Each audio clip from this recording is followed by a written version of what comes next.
I remember a couple years ago I was visiting a priest friend of mine who had his nativity set up, but there was something different about it.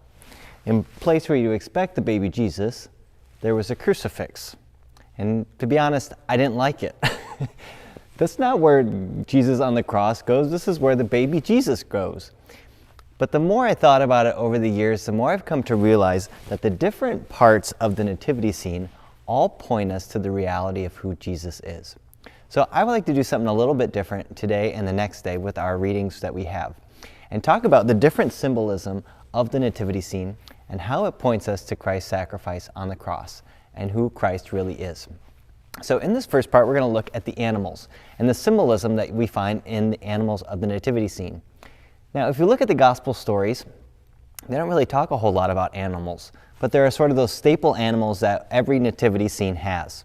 So let's talk about what they mean for us. First of all, we have the camel. This is a big one. Now, the camel reminds us of, usually hangs out with the wise men, but the camel reminds us of the journey from Egypt. We think about Egypt and desert and the pyramids, and they remind us of the journey from Egypt to the promised land that we hear about them doing in the Old Testament. We think about for example, Joseph and his brothers, or obviously Moses and the Jewish people as they leave Egypt, that place of slavery, to go to the promised land. So the camel reminds us how Jesus leads us from a place of slavery to a place of freedom. He leads us from sin to freedom. Now, let's look at the symbol of the donkey. Now we have our donkey right here. Remember that the way in which Christ frees us from sin to slavery is by his paschal sacrifice, the sacrifice that he makes on the cross. And how does he enter into Jerusalem? But on a donkey. The donkey reminding us that he is a Prince of Peace who has come to save his people Israel. Now, we also have another animal that's not mentioned in the nativity story. That is a staple of every nativity scene that I've seen. That is the bull, or the bullock, sometimes we hear it referred to as.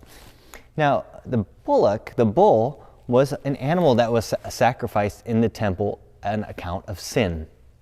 Same with the lambs. Well, that was a heavy one. Jesus is the paschal lamb, the one who is sacrificed in our place, the one who is offered up for our sins. Each of these animals remind us how Jesus is calling us from sin to a life of freedom, to offer our lives as a sacrifice. And the church is very clear in these days. For example, right after Christmas, we have the feast of St. Stephen, the first martyr. A good way to remember that is think of the song King Wenceslas.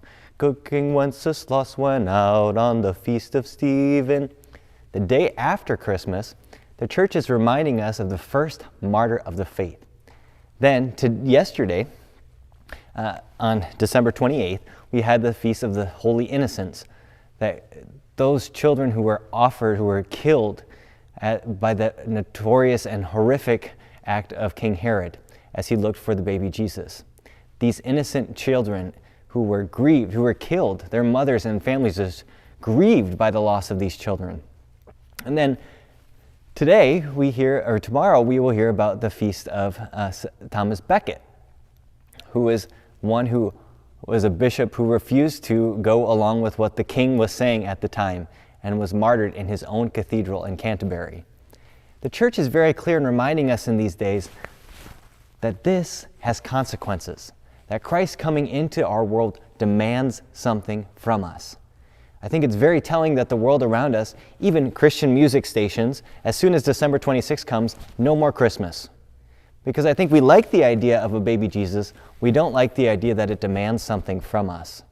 But the Catholic Church is very clear in saying we need this time of the Christmas season, to reflect on what Christ is asking of us, the ways in which he is inviting us to lay down our lives in sacrifice to his love. So stick around for tomorrow when we're going to talk about the symbolism of Bethlehem and the prophetess Anna.